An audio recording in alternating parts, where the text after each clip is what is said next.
Do you love time travel movies? You're gonna see some serious shit.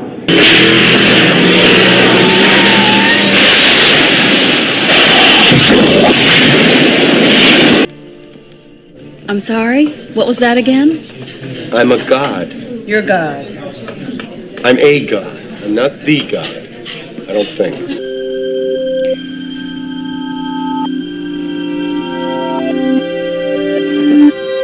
We gonna blast to the past. Yee-haw!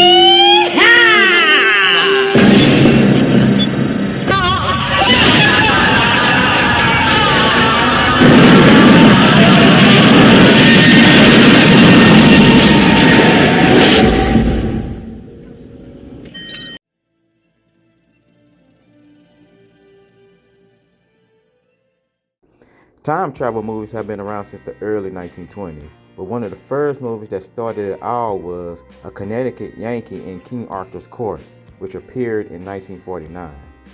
There have been many different types of time travel movies, genres. Either someone is pushing the clock forwards, going backwards in time, stopping time, or being stuck in time loops.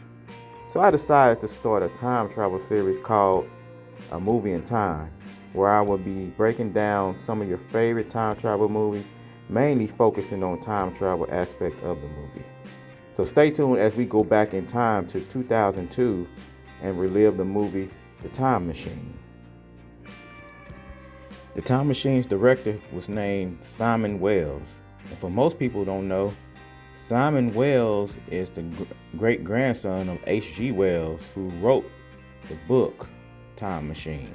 Time Machine started off with a budget of $85 million, and it went on to gross $123 million in the box. Some of the main actors of this movie are Guy Pearson, who plays Alexander Harningen.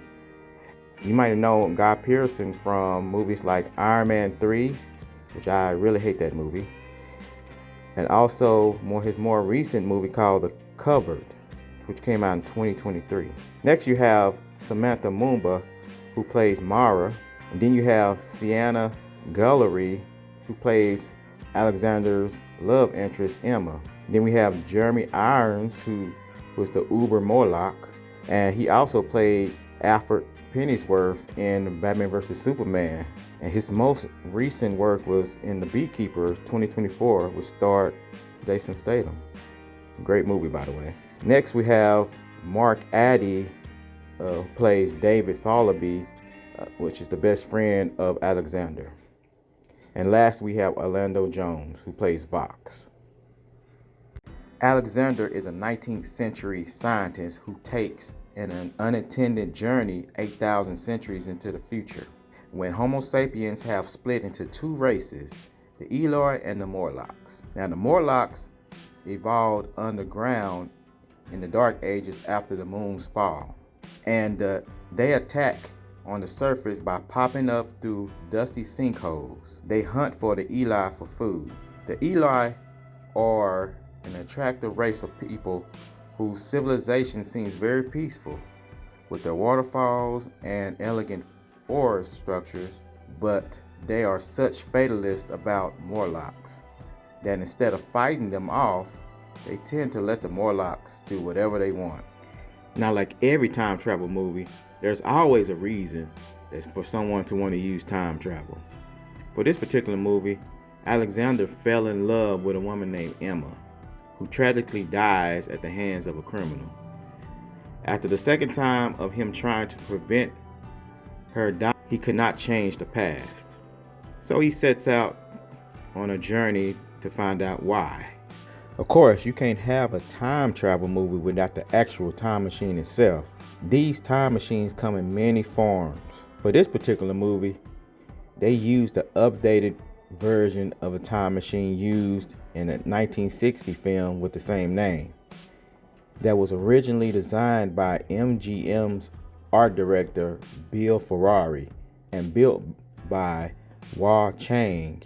Recognized today as an iconic film property, Ferrari's machine suggested a sled made up of large clockwork rotating disc. I like the newer one because it looks a little bit more shinier, and they added more rotating discs. Also, what I liked about this particular time machine is how that you were able to see time actually change while Alexander sat inside the time machine. That was the effects of that was excellent, and the original movie actually got award winning for that those particular effects. They got an Oscar award. Now, what makes time travel possible in this movie?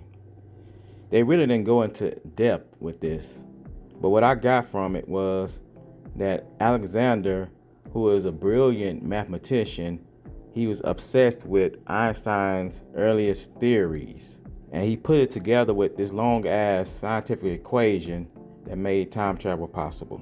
There have been major consequences in all time travel movies, ranging from being erased from time or changing the timeline altogether. In this particular movie, The Time Machine, Alexander, some consequences for him were after he decided he couldn't change the past, he decides to go to the future.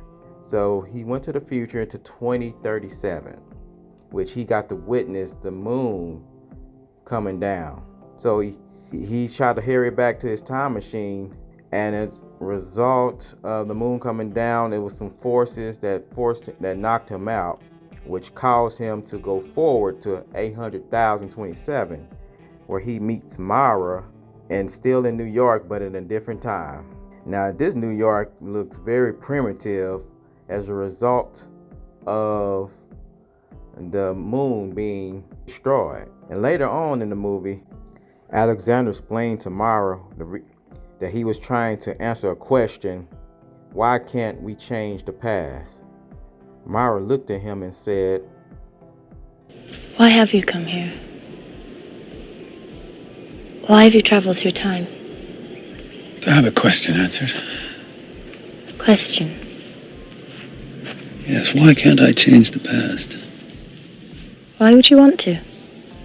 And later on in the movie after this, Alexander learned that sometimes we need to accept what happens to us, and sometimes we need to fight it. Sometimes we need to accept what's happening to us even if we don't want to. And other times we have to fight, even if we're afraid.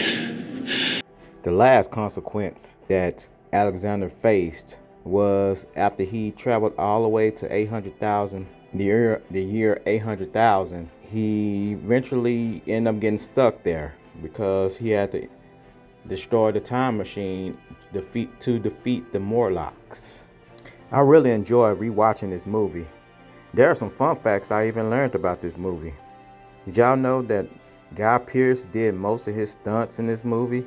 He even broke some ribs while tackling one of the Morlocks.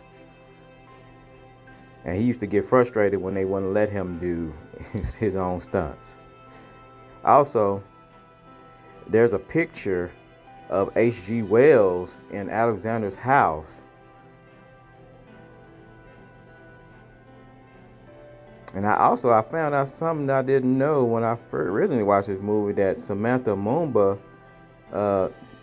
one that played Mara, her little brother in the movie, it was her real life little brother. Her little brother in the movie was named Kalen. His real name is Mario Mumba. And also Samantha Mumba in real life was a singer back in 2000s. So those are just some fun facts. I hope y'all really enjoyed this like I did, and I'll see y'all next time.